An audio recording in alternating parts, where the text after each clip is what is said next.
Hello, my name is Bey, Ph.D., and I'm the Chairman, CEO, and President of Federation for Law and Government and its subsidiaries. So the subsidiary True and Noble Empirical Republic, of course, is our educational department where we take everyone who's a Black American and wants to become an African American. Now, you know that I've told you in prior videos that I am a Moor, M-O-R. I believe in more science. I believe that Noble Drew Ali was telling the truth, that there's a lower self, which is the Black man, the lower self, the man that calls himself Black, but he's always angry, he's always ready to kill, steal, and destroy, the Black man. And there's the African American man, which is the enlightened man, which is the man that's going to be about truth and responsibility and respect. So that's what we teach. So one of the students said, well, Dr. Bey, how long have people been calling you Dr. Bey? And why do they call you Dr. Bey?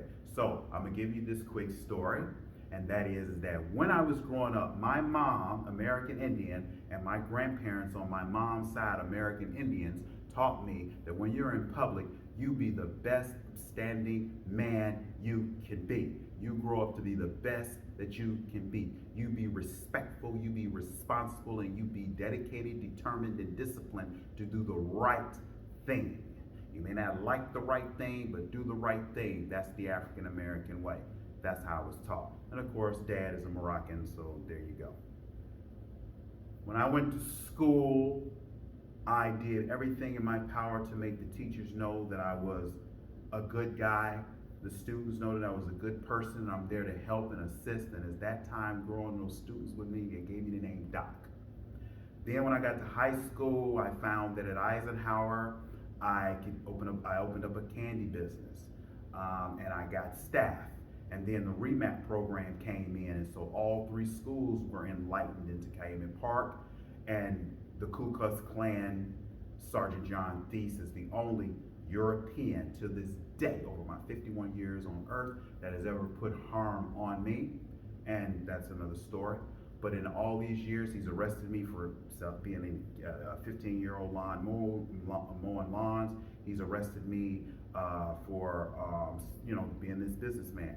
In any event, he told me one thing that also led me to this enlightenment, which is even though I'm going to put you away in prison, I'm going to hurt you and all this, I'm going to do it in a way to where your own people are going to hurt you even more. They're going to shun you even more. And I always looked at him and said, baby, I've been taught by my parents, I've been taught by my higher power that I don't worry about what other people think about me. I do the best that I can so you can know who I am in your heart. And that's how I've lived my life. So all through high school, people looked at me as doctor because they knew I was going to be somebody good. And the closing to a great story is that when they did the REMAP from Eisenhower, and we had Shepard and Richardson within our compass, I got 3 students from each school.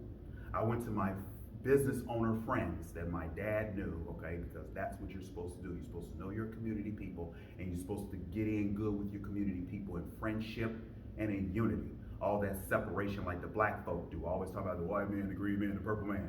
You have to know people in your neighborhood, because when you're less fortunate, you got somebody to bring you up. But you ain't got no friends, you can't do nothing. If 8 Ball who sells drugs is your only friend, you ain't going nowhere. That's the way they like to live their life? Too bad. I didn't. And I got 3 students from each school to take candy to school. Now mind you, I was buying candy at 10 cents each, which was the original price. I wasn't asking for a discount from my business friends as this young kid. I just walked in there and said, look, I need you to buy 3 cases from there. I need you to buy 3 cases of that. I need you to buy 3 cases of that. I'm gonna pay you the money, because of course mom had money, pay the money, dad had money, pay the money, and I would bring it to the house, and then I'd bring my staff over, and I would distinguish the money, and I would say, whoever sold the most candy, I'm gonna have a limo out of this money, come pick you up every Friday from school. My students, my friends, my employees, now you're talking 15, 16, 17 years old, having 3 employees, 3 friends in each school competing against each other to try and find out who's gonna sell the most candy at 25 cents a pop. And when they did it, a limo came and got them, because I was about my word to my friends and my family and those close to me. So that's how I earned the name doctor. Also look up Dr. J. Look at that. Dr. J was one of the greatest basketball players. I myself love Dr. J. My dad liked Dr. D.m.h.p.t.w. My granddaddy liked Dr. J. But people assume that he became Dr. J based on the way he played on the court. It's false. If you check your information, which I showed in class today to my students, okay, and my ex-offenders were amazed at this, some of my ex-offenders are 40 years old, that he actually earned it just like I earned it. He earned it from his friends and family. He grew up with that sense of responsibility and respect. He said, look, you're a police officer, I'm gonna give you that respect because you were trained, you got this job, you're doing a good job, that's great. So that's what I'm saying, is that I got the name from being an upstanding, good guy to my friends and family and to people in the community. There was no one in the community except for Sergeant John Thies, so the A.M.B21MRCH Police Department, which of course was considered the Ku Klux Klan, the only man who hated me. All the European police officers didn't have no problem with me but him. That's another story. But I did not let him or any black American stop me from doing what I did, which caused me to get the name Dr. Bey. So I thank my student for asking the question. I thank you for listening. I hope it inspired you as being someone who's listening to me. If you are a donor, please, I thank you very much, because if it wasn't for you, I wouldn't be able to continue the great job that I do. If you are a supporter by volunteering your time in any of my agencies, I thank you so much as well. And all my students, I'm letting you guys know, continue your work and be great. Thank you very much for your time. Please have a nice day.